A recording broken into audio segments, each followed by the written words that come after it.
that the women are in really vulnerable position in these two countries, these two part of the world, like from a high end and a lower end. But if they are living in the same region, if they are living in South, and when we are talking about South Asia, I would like to tell my audience that the South Asia composed of India, Pakistan, Afghanistan, Sri Lanka, Bangladesh. Yeah, these countries and Maldives. So these countries come in South Asia.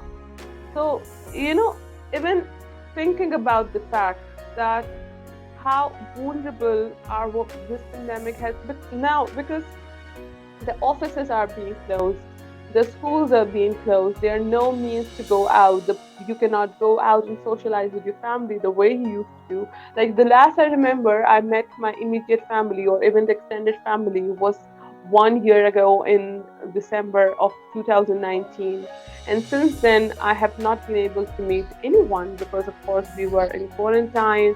There were so many lockdowns that had been happening, and of course we have to take certain precautions.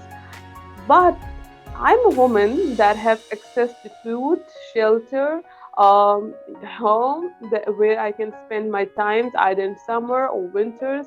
I have access to internet. Even then, it might have taken a certain toll on me, on my mental health.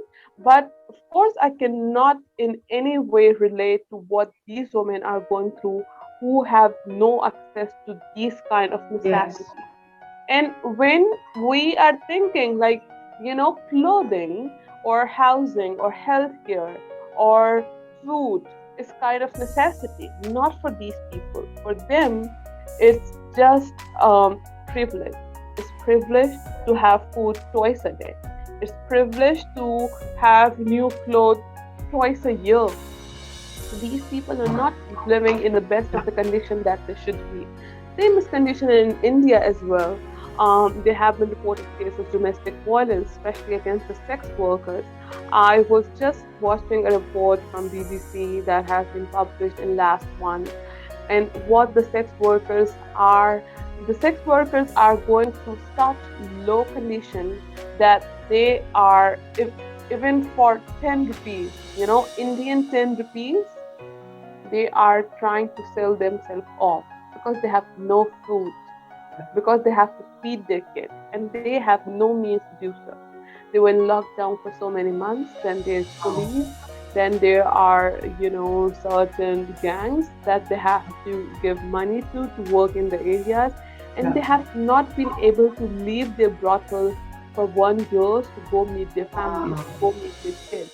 And imagine the dynamics of these countries. If somebody has to imagine that what these women psychology are psychologically are going through, you see in these countries, even though India is a Hindu country, or you can say that label themselves as a secular country, no woman or most of women might not be comfortable telling their families or kids that they are sex workers.